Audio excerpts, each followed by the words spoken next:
Buenas noches a todos, a nuestros alumnos que nos siguen de manera virtual y a los alumnos que nos siguen de manera presencial del programa de alta especialización en Procedimiento Administrativo General y Derecho Administrativo, y a nuestros nuevos alumnos que se incorporan del Diplomado en Derecho Administrativo.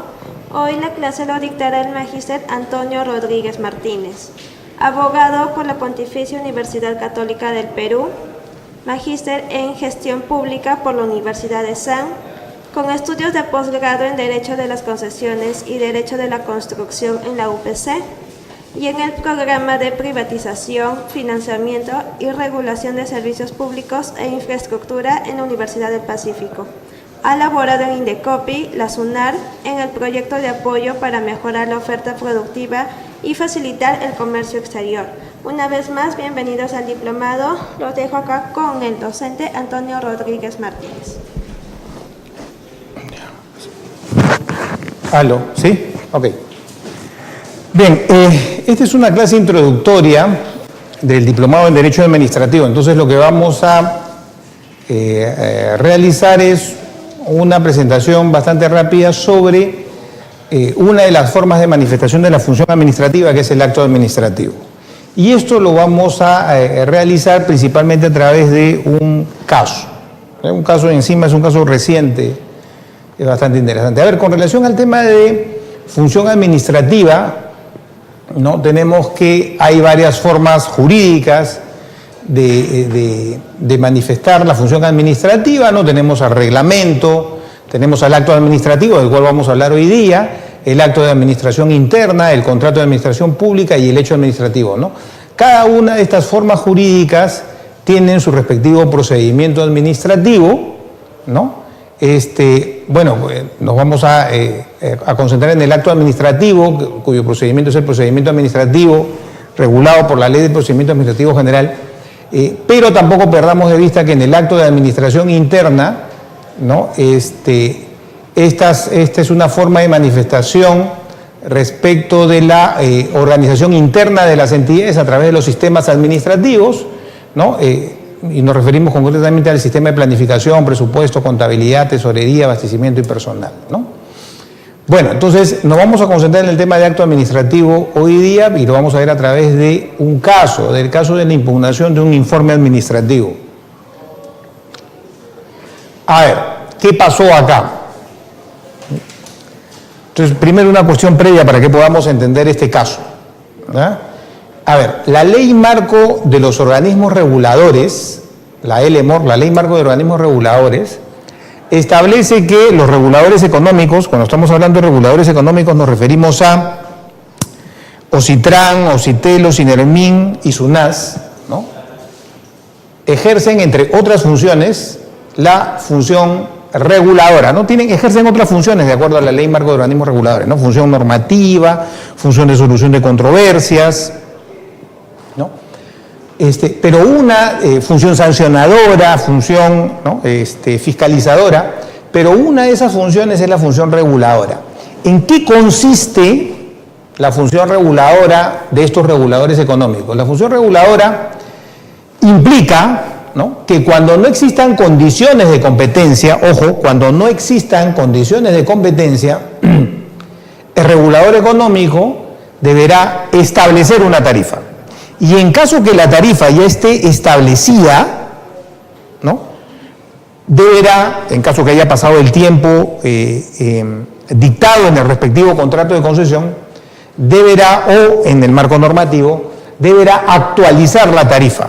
Usualmente estamos hablando de 5 años de transcurso desde la primera fijación tarifaria. Entonces, esta revisión de la tarifa se hacen, por lo general, cada 5 años, ¿no? O lo que diga el contrato de concesión, ¿sí? O lo que diga el marco normativo. En este caso, como les digo, la regla es 5 años. Entonces, en primer lugar, vuelvo a repetir, esta función reguladora implica que el regulador económico, ¿no?, cuando no haya condiciones de competencia, fije la tarifa, si es que no existe la tarifa, o la revise, ¿no?, pasado el plazo desde la primera fijación. Ahora, por el contrario, y consecuentemente, ¿no?, cuando existan condiciones de competencia, deberá desregular el mercado, es decir, eliminar la tarifa que haya impuesto. ¿Sí? Ahora, de acuerdo con la ley del Sistema Portuario Nacional, a efectos de que el regulador económico OCITRAN, que es el regulador económico en materia de infraestructura de transporte de uso público, ¿no? Puede ejercer dicha función en el sector portuario, solamente para efectos del sector portuario, establece que para que OCITRAN pueda iniciar una fijación tarifaria, iniciar un procedimiento de revisión tarifaria, para que pueda hacer eso, OCITRAN deberá primero contar con un informe de condiciones de competencia no emitido por él, sino por Indecopi. ¿Ya? Entonces, vuelvo a repetir. Para poder fijar o revisar una tarifa, primero hay que tener claro si existen o no condiciones de competencia. Si no existen condiciones de competencia, hay que fijar o revisar la tarifa si es que ya se ha fijado la tarifa. Punto número 1. Punto número 2. En el sector portuario, un sector de competencia de OCITRAN como regulador económico, el informe sobre condiciones de competencia no lo hace OCITRAN. De acuerdo a la ley del Sistema Portuario Nacional, el informe sobre condiciones de competencia lo hace la agencia de competencia, Indecopi. ¿Ya? Esto es de acuerdo con la ley del Sistema Portuario Nacional y concretamente su reglamento. ¿Ya? En el reglamento donde está detallado que Indecopi es quien tiene que hacer este informe de condiciones de competencia. ¿Hasta acá? ¿Se entendió? ¿Sí? Ok. A ver, ¿cuáles son los hechos del caso? Bueno, en el 2011 el Estado peruano suscribió el contrato de concesión del terminal de embarque de concentrado de minerales. A ver, el muelle, el puerto del Callao tiene 3 muelles concesionados. Tiene el muelle sur, ¿no?, que se concesionó a DP World, el muelle norte, que se concesionó a APM Terminals, y el muelle de concentrado de minerales, ¿no?, que se concesionó también a una empresa esta sí de capitales peruanos. ¿Qué pasó? El 27 de marzo del 2018, OCITRAN solicitó a Indecopi, conforme al marco normativo que acabamos de describir, que Indecopi emita opinión sobre la existencia o no de condiciones de competencia en un servicio portuario, en el muelle de embarque de concentrado de minerales. ¿Ya? Entonces, analízame si hay o no condiciones de competencia. Eso lo solicitó el 27 de marzo. El 20 de noviembre del año pasado, del 2018, Indecopi emitió un informe conteniendo su opinión, donde llegaba a la conclusión de que para estos servicios portuarios, el servicio estándar, no existen condiciones de competencia. ¿Ya? Eso fue lo único que dijo, no existen condiciones de competencia. Ahora bien, con respecto de ese informe, el 10 de diciembre del 2018, la empresa concesionaria interpuso recurso de apelación ante Indecopi, ¿no?, contra las conclusiones del informe, ¿no?, es decir, contra la declaración, contra la opinión de una inexistencia de condiciones de competencia.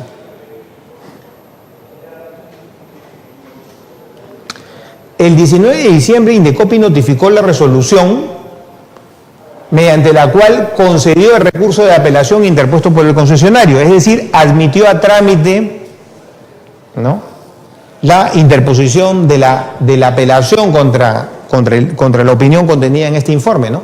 Y ese mismo día, el 19 de diciembre de 2018, OCITRAN, paralelamente ese mismo día, inició el procedimiento de revisión tarifaria de los servicios, del servicio estándar en el terminal de minerales del puerto del Callao.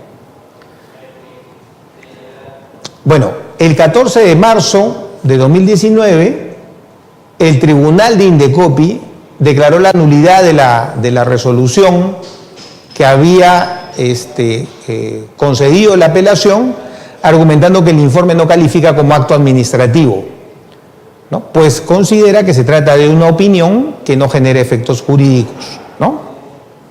En ese sentido, el informe, señala, no es susceptible de ser impugnado. Entonces, vean lo que está diciendo la resolución del tribunal de Indecopi, ¿no?, que al no ser acto administrativo no es susceptible de ser impugnado. Esa es la afirmación que está haciendo.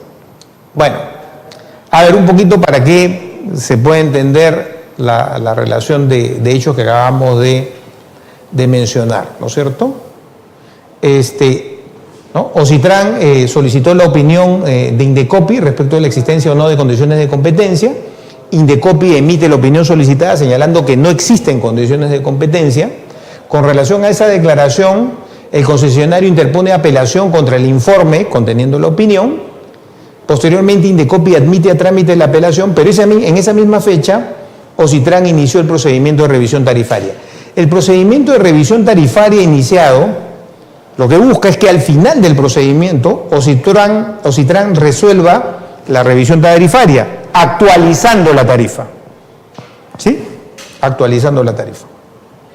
Ahora, claro, antes de que Ocitran, ahorita está en pleno procedimiento de revisión tarifaria, antes que emita, al poco tiempo nomás de haberse iniciado la revisión tarifaria y de haberse elevado el expediente al tribunal, el tribunal dijo, bueno, este informe no constituye acto administrativo, por lo tanto, al no ser acto administrativo, no es impugnable, ¿no? Por lo que, ¿no?, declaró sin efecto el concesorio de la impugnación. ¿Ok? Entonces, teniendo este caso, la pregunta que propongo hacernos es la siguiente, ¿no? Este informe de Indecopi, ¿no?, conteniendo esta opinión, ¿es un acto administrativo? ¿Es un acto definitivo? ¿O es un acto de trámite? Y por último, ¿es impugnable o no? ¿No? Un poco justamente haciéndonos las preguntas que pretendió resolver el tribunal de Indecopi. A ver, yo en los PPTs les he dejado los principales instrumentos que han ocasionado estas resoluciones, ¿no? Acá está el informe, una transcripción de las conclusiones del informe emitido por la Gerencia de Estudios Económicos de Indecopi, donde dicha gerencia, ¿no?, llega a la conclusión de que no existen condiciones de competencia en la prestación del servicio estándar a la nave y a la carga ofrecida en el muelle de Minerales. ¿Sí? Bueno, también les he alcanzado el artículo pertinente de la Ley del Sistema Portuario Nacional y de su reglamento, donde justamente se precisa que Indecopi es el competente para emitir el informe sobre condiciones de competencia en el mercado portuario. Finalmente, hay una transcripción de la cláusula 8.17 del contrato de concesión, donde, ¿no es cierto?, entre otras cosas, se dice que Indecopi, ¿no?, deberá pronunciarse sobre la condición de competencia, esto concordante con lo que dice el marco normativo, y que en el caso que Indecopi se pronuncie señalando que no existen condiciones de competencia, Ocitran iniciará el proceso de fijación o revisión tarifaria según corresponda, ¿no? Y bueno, acá está justamente, ¿no?, el periodo de tiempo, ¿no? Esta es otra cláusula del contrato de concesión, la cláusula 820, dice: a partir del 5º año contado desde el inicio de la explotación, el regulador realizará la primera revisión tarifaria, ¿no? Esta es una de las revisiones tarifarias, ¿no? A ver, con relación a si es o no un acto administrativo, ¿no?, vamos un poco, lo que les propongo es un poco revisar, en primer lugar, la doctrina y luego el marco normativo, ¿no?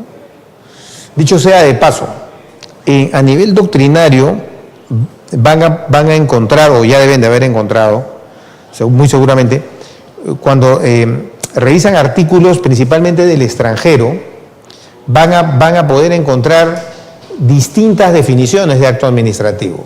¿Por qué sucede eso? Porque, a diferencia del Perú, ¿no?, en esos países, estamos hablando de España, de Argentina, no existe una definición de acto administrativo contenido en la norma. Por lo tanto, la definición de acto administrativo ha sido desarrollada por la doctrina y por la jurisprudencia. Una situación, otro país donde sí está contenido, por ejemplo, la definición de acto administrativo es el caso de la legislación alemana, ¿no? Ahí sí está definido en su marco normativo la definición de lo que es un acto administrativo. Vean, y justamente citando el caso alemán, Otto Meyer, a finales del siglo XIX, estableció pues una definición de acto administrativo, ¿no? Otto Meyer lo que decía es: El acto administrativo es una declaración de la autoridad, ¿no? Es decir, una declaración de autoridad, perdón, dictada por la administración en su condición de autoridad, que establece, en el caso concreto, lo que para el administrado es el derecho, ¿no? Ahora, ¿qué pasó con esta definición? Esta definición recibió una crítica fuerte, principalmente de la doctrina italiana, señalando que esta definición de acto administrativo era pues muy restrictiva. ¿Por qué? Porque lo que hacía o lo que generaba es reducir el campo de actuación de la revisión judicial, ¿no? Dado que solamente se podían, dada esta definición, solamente se podían revisar las decisiones de autoridad que ponían fin a un procedimiento administrativo. Es decir, con esta definición de Otto Mayer, solamente se entendía como acto administrativo a las decisiones que ponían fin al procedimiento, ¿no? Por lo tanto, no serían actos administrativos, ¿qué cosa? Los actos de trámite, ¿no? Con esta definición, el informe, por ejemplo, no sería acto administrativo. ¿Ya? Pero ojo que acá el nexo que establecían era, si no es acto administrativo, entonces no es revisable, no es impugnable, ¿no? No es revisable judicialmente. Bueno, entonces, siguiendo la crítica italiana, justamente Sanovini, ¿no? Estableció una definición más amplia de lo que es el concepto de acto administrativo, ¿no? ¿Qué entendió él por acto administrativo? Cualquier declaración de voluntad, ¿no? Cualquier declaración de voluntad, juicio, deseo o conocimiento, es decir, no solamente declaración de voluntad, sino también una declaración de juicio, de deseo, de conocimiento, realizada por un sujeto de la administración pública en el ejercicio de potestad administrativa distinta de la potestad reglamentaria. Entonces, por ejemplo, cuando hablamos de declaración de voluntad, ¿a qué nos referimos? Por ejemplo, a la imposición de una sanción. Cuando hablamos de una declaración de juicio, por ejemplo, la emisión de un informe de evaluación medioambiental, ¿no es cierto? Eso sería, o cualquier otro informe, ¿no? Eso sería una declaración de juicio, ¿no? Una declaración de conocimiento, ¿no? Deseo o conocimiento, la expedición de un certificado de calificaciones, ¿no? Es una declaración de conocimiento, ¿no?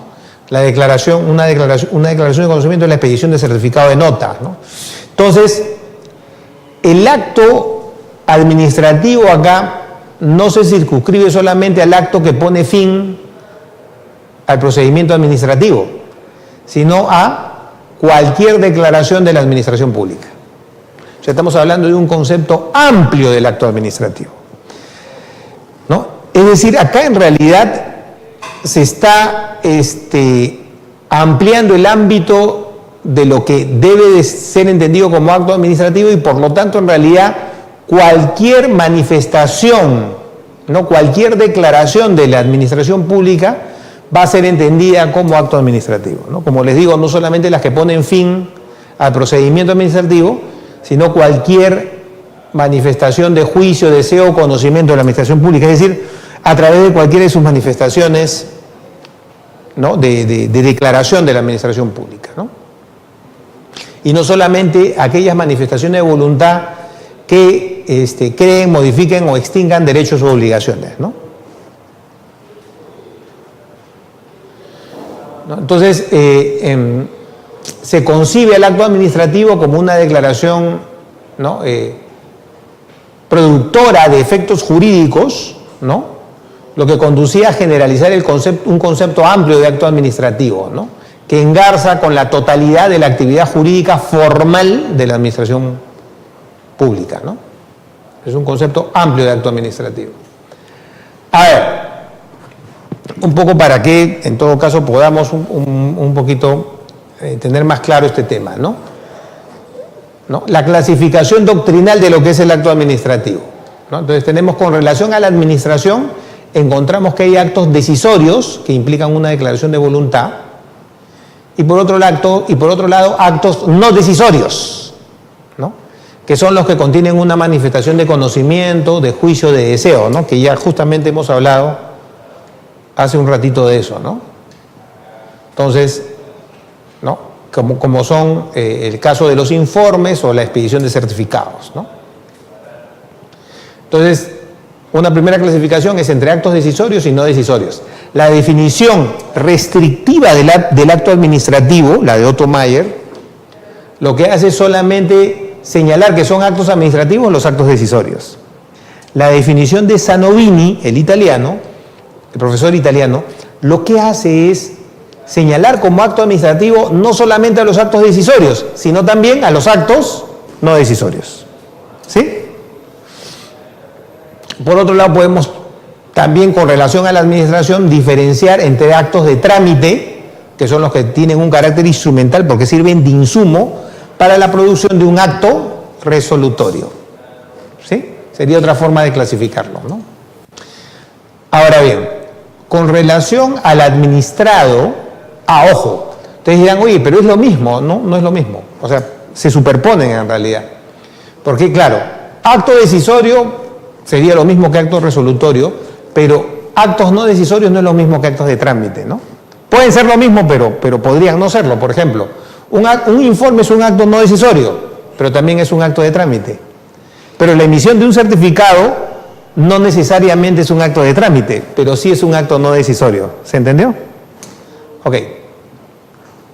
Bueno, con relación al administrado, podemos diferenciar entre actos constitutivos, que por ejemplo el otorgamiento de una concesión, de los actos declarativos, ¿no? Y con relación a los efectos que se generan para el destinatario, entre actos favorables y no favorables o de gravamen. Bueno,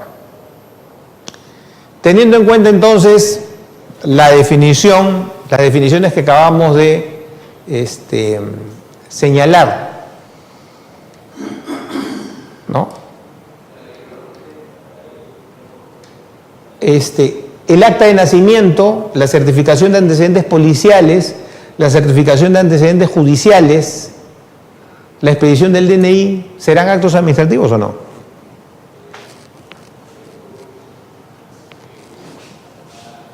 A ver, ¿el certificado de antecedentes policiales es un acto administrativo? Ustedes dirán, depende. ¿Depende de qué? De la definición de acto administrativo que me estés hablando. Si me estás hablando de una definición de acto administrativo en sentido restrictivo, es decir, la que establece derecho, ¿no? La que establece una obligación, la que establece un derecho para el administrado, entonces, evidentemente, el certificado de antecedentes policiales o judiciales no constituirá nunca un acto administrativo. Pero si estamos hablando de una definición amplia de acto administrativo, es decir, cualquier declaración de voluntad, juicio, deseo o conocimiento, entonces, es decir, aquella que incluye no solamente a los actos decisorios, sino también a los actos no decisorios, entonces, ¿no? Que es la definición de Zanovini, ¿no? De la doctrina italiana, entonces un certificado de antecedentes policiales sí constituirá un acto administrativo. ¿Me están siguiendo? Porque incluye cualquier manifestación, cualquier declaración de los distintos órganos y organismos de la administración pública. Entonces, teniendo claro esta definición doctrinal, ¿no es cierto? Bueno, y justamente, teniendo claro esta definición doctrinal, lo que corresponde ahora analizar es qué cosa, sobre esto vamos a regresar en un ratito, que es un poco el análisis que hace el profesor Guapayo sobre el tema. ¿Qué cosa dice la ley del procedimiento administrativo general? ¿No? Dice, la definición contenida en el artículo 1 de la ley del procedimiento administrativo general. ¿Qué cosa es acto administrativo? Dice, son declaraciones de las entidades que en el marco de las normas de derecho público están destinadas a producir efectos jurídicos sobre intereses, obligaciones o derechos de los administrados dentro de una situación concreta. A ver, teniendo en cuenta esta definición contenida en nuestro marco normativo, esta definición acoge una definición restrictiva del acto administrativo o amplia del acto administrativo.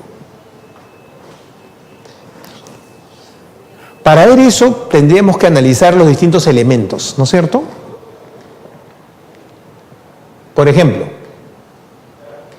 con relación a la declaración de la entidad, ¿no? Ya hemos visto que cuando habla de declaración de la entidad, bueno, en realidad se refiere a la naturaleza unilateral de la declaración, ¿no? Declaración de la entidad, claro, es que es unilateral.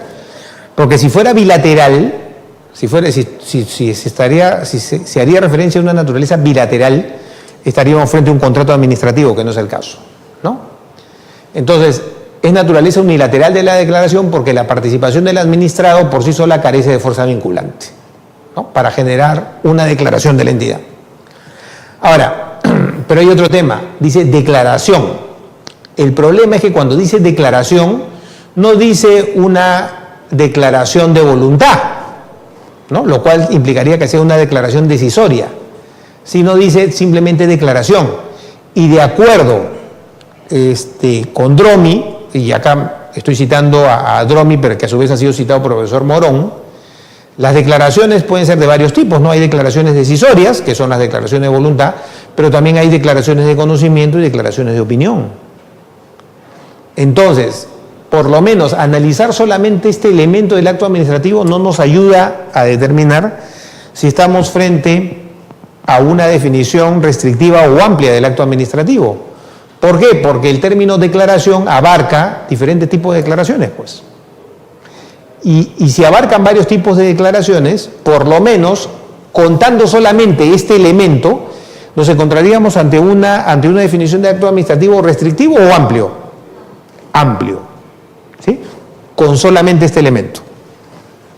Vamos a ver si los otros elementos nos dan alguna otra guía. Dice que en el marco de normas de derecho público, bueno, este elemento implica que, ¿no es cierto?, es una declaración emitida dentro del marco de normas de derecho público, es decir, por oposición a las normas de derecho común, es decir, de derecho civil. ¿Ya? En ese sentido se debe entender. Acá estamos siguiendo en esta parte el profesor Morón. ¿Ya? Dice que está destinada a producir efectos jurídicos, ¿no? De acuerdo con la doctrina, ¿no? Cuando habla de destinada a producir efectos jurídicos, se refieren a efectos jurídicos directos, es decir, por sí sola, la declaración de la entidad produce efectos jurídicos. ¿Ya? Por sí sola, por eso se refiere a efectos jurídicos directos. Entonces, ¿cuándo estaríamos frente a efectos jurídicos indirectos? Los efectos jurídicos indirectos, por ejemplo, son los que emiten los informes. ¿Sí? ¿Por qué? Porque el informe es un insumo para la producción de una declaración posterior de la administración pública, que es la resolución. ¿No? Es decir, con esta definición se está excluyendo a los actos de trámite de la administración. ¿No? Dice, entonces, está destinado a producir efectos jurídicos sobre los intereses, obligaciones o derechos de los administrados. Como habla de los administrados, se está refiriendo a efectos jurídicos externos de la administración, no internos, sino externos. ¿Sí? Ok, y con esta parte de la definición, o sea, con esta parte dice que están destinadas a producir efectos jurídicos sobre los intereses, obligaciones o derechos de los administrados. Entonces, y hemos visto que se está excluyendo a los actos de trámite, ¿no?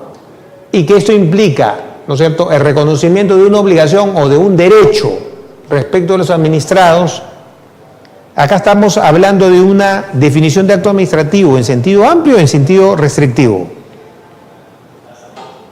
Restrictivo, efectivamente, restrictivo.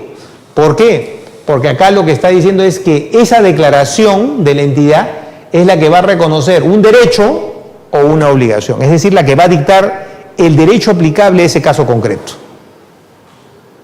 Y por lo tanto, estos dos elementos de la definición de acto administrativo nos ayudan a determinar que en realidad la definición normativa del acto administrativo contenido en la Ley de Procedimiento Administrativo General se refiere a una definición restrictiva del acto administrativo, ¿no? Bueno, acá habla dentro de una situación concreta, ¿no? Ahora, ¿esto qué nos sirve con relación al caso que les estaba planteando como análisis? y que lo vamos a volver a desarrollar en la clase correspondiente a formas de la función administrativa, ¿no? Lo vamos a analizar con mayor profundidad. Me refiero a esto, ¿no es cierto? Retrocedamos un poquitín por acá. Cuando nos estábamos haciendo la pregunta,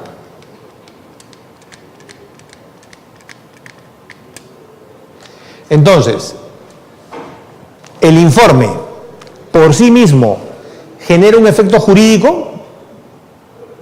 El informe de Indecopi respecto de condiciones de competencia. Entonces vamos a retroceder un poquito acá. A ver, Indecopi emite opinión diciendo que no existen condiciones de competencia. ¿Ese informe por sí solo genera una obligación o un derecho para el concesionario? No. Por sí solo no. ¿Por qué? Porque el informe es un insumo para que Ocitran, en primer lugar, inicie el procedimiento de revisión tarifaria y luego, de diversas actuaciones que no vienen al caso a analizar, resuelva la revisión tarifaria, ¿sí? Entonces, en la medida que es un insumo, por sí sola no genera efectos jurídicos, por lo tanto es un acto de trámite, y de acuerdo con la definición que acabamos de revisar, contenida en la Ley del Procedimiento Administrativo General, este informe no deberá ser considerado como un acto administrativo. ¿Sí? Ya. Entonces, en ese sentido, la resolución del Tribunal de Indecopi es correcta, porque efectivamente dice que el informe no califica como acto administrativo. Pero hay una segunda parte que debemos analizar, dice, ¿no? Dice, pues se trata de una opinión que no genera efectos jurídicos directos, efectivamente, ¿no?, sobre las condiciones tarifarias, ni afecta a los intereses, derechos o obligaciones de la empresa concesionaria. Dice, pero dijo algo más, dice, en ese sentido el informe no es susceptible de ser impugnado. Pregunto yo, ¿los informes son susceptibles de ser impugnados o no? En principio no. La regla, y eso lo vamos a ver ya en una clase un poquito más extensa, cuando analicemos justamente esa parte del marco normativo de la LPAC, la regla general es que solamente los actos que ponen fin a la instancia, fin al procedimiento, son los que pueden ser impugnados. Esa es la regla general. La regla general entonces es que los actos de trámite, como los informes, no son impugnables. Sin embargo, por excepción, la Ley del Procedimiento Administrativo General establece que los actos de trámite, como los informes, sí son impugnables, por excepción. ¿En qué supuesto? Cuando causan, por ejemplo, indefensión al administrado. Ese es uno de los supuestos. Y fue uno de los, y ese argumento de que causa indefensión fue el sustento del administrado para solicitar la impugnación. Y fue el sustento de la Comisión de Libre Competencia, la primera instancia administrativa, para dar trámite a la impugnación. ¿Se dan cuenta? Entonces, ¿esto qué significa? Que como regla general, todo acto administrativo es impugnable. No, que como regla general, todo es impugnable. Punto. 2. Como regla general, los actos de mero trámite no son impugnables. Pero por excepción, sí son impugnables. Por ejemplo, cuando causen indefensión. ¿Sí? Entonces, ¿cuál es la pregunta que nos debemos hacer? Sí. Eso es lo que yo les voy a dar un ejemplo ahorita. A ver, ya está. En los procedimientos de contrataciones públicas, ¿ya? En los procedimientos de contrataciones públicas, ¿tenemos tiza?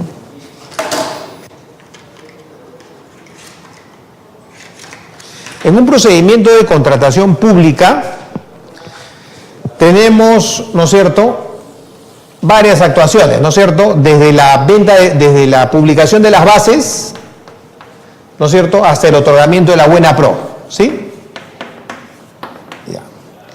Pero imaginémonos que en este procedimiento de contratación, que sabemos que tienen varias etapas, hay una etapa que es la de, bueno, sabemos que hay etapa de consultas, de absolución de consultas, ¿no? Hay varias etapas. Pero hay una etapa de calificación de postores, que puede haberla, ¿no es cierto? Calificación de postores.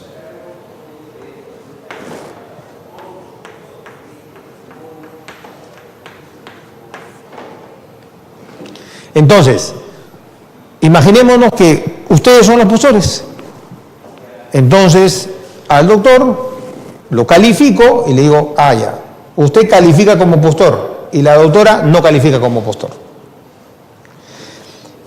Para efectos del trámite del procedimiento, ¿cuál es el acto administrativo? El otorgamiento de la buena pro, porque es el que pone fin al procedimiento. Este es el acto administrativo. ¿Sí? Este es el acto administrativo que pone fin al procedimiento. Pero para efectos, ¿no? Para efectos de justamente de este procedimiento, la resolución que califica a los postores, ¿no? Diciendo tú eres postor y tú no calificas como postor, ¿es considerado qué? ¿Un acto resolutivo o de mero trámite? Resolución es un acto de trámite para el procedimiento. O sea, ¿para usted es resolutivo? No, para usted es un... de mero trámite, pero que causa indefensión.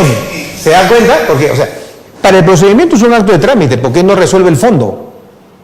Pero para usted, a la cual le he calificado, para usted, a la cual no la he calificado como postora, para usted, si no puede impugnar ese acto de trámite, está en indefensión total. Porque ya no tiene cómo cuestionar, ¿no es cierto?, la evaluación que yo he hecho de usted, descalificándola. Claro, algunos autores dicen, no les voy a mentir, algunos autores dicen que bueno, como te he descalificado, para ti es como un acto final, ¿no es cierto? Pero en realidad para el procedimiento de contratación, este es un acto de trámite. La calificación de postor es un acto de trámite, porque no pone fin a la instancia. ¿Sí? Es un insumo para la emisión de la resolución final, que es el otorgamiento de la buena pro. ¿Sí? Entonces, ahí tenemos un caso en el cual, no es pacífico en la doctrina, pero es un caso en el cual justamente la calificación de postor es entendido como un acto de trámite, y en el caso que yo no te califique como postor, te podría venir en indefensión si es que tú no tienes la oportunidad de cuestionar ese acto de trámite. Porque para el procedimiento de contratación pública, este es un acto de trámite. ¿Sí? Desde el punto de vista del procedimiento de contratación pública. Ahora bien, para este caso, ya para no irnos del análisis del caso que les traje,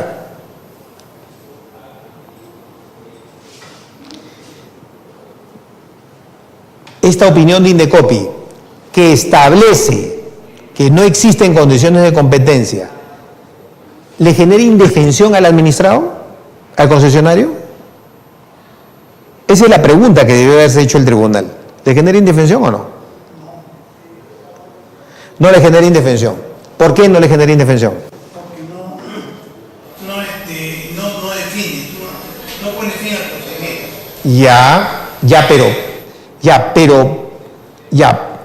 Pero ahí estaríamos definiendo la indefensión como que no pone fin al procedimiento. Por lo tanto, con ese razonamiento, todo acto de trámite nunca generaría indefensión.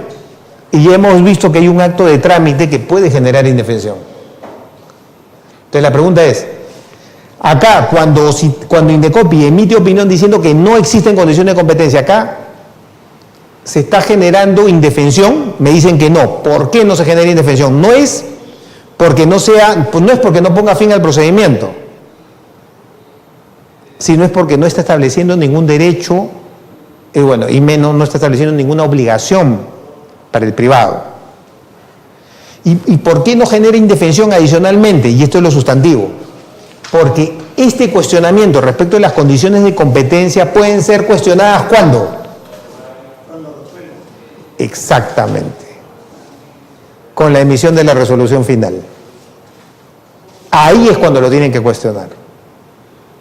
Y eso es lo que dice justamente la LPAG, ¿no? Estas opiniones que son insumos para la resolución final, si se pueden cuestionar con la resolución final, entonces no causa indefensión. ¿Sí? Ok. ¿Se entendió? Otra cosita, otra advertencia más, y eso es lo que está acá. Entonces, por lo tanto, respondiendo a esta pregunta que nos ¿Es un acto administrativo el informe Indecopi? No. Pero ojo, de acuerdo a la definición contenida en la LPAG de acto administrativo. Ahora, yo les voy a decir algo. Esta propuesta que les acabo de hacer es una propuesta que en el Perú defiende el profesor Huapaya y no es una propuesta mayoritaria, es una propuesta a nivel doctrinario minoritaria, porque la mayoría de la doctrina nacional dice más bien que los informes sí son actos administrativos, pero eso no significa que todos los actos administrativos sean impugnables, sino solamente aquellos que ponen fin a la instancia. Eso es lo que dice la doctrina mayoritaria. Pero ya hemos visto que de los mismos elementos de la definición de acto administrativo, defender eso no resulta acorde a lo dictado por el marco normativo, donde expresamente nos dicen que uno de los elementos del acto administrativo es que este sea no solamente una declaración de la administración, sino que sea una declaración de la administración que genere o que genere derechos u obligaciones en los administrados. Y si tenemos en cuenta ese elemento, entonces un informe nunca podrá ser un acto administrativo, a pesar que sí es una declaración, pero nunca será un acto administrativo porque no genera derechos u obligaciones respecto del administrado. ¿Es un acto definitivo? No, el informe no es un acto definitivo. ¿Es un acto de trámite? Sí, porque es un insumo para el acto administrativo que pone fin a la instancia. ¿Es un acto impugnable? Sí. Pero no porque sea acto administrativo. O sea, bueno, sí es susceptible de ser impugnable, no es que siempre lo va a ser, ¿no? Será impugnable en la medida pues, que cause indefensión al administrado, y solamente en ese supuesto.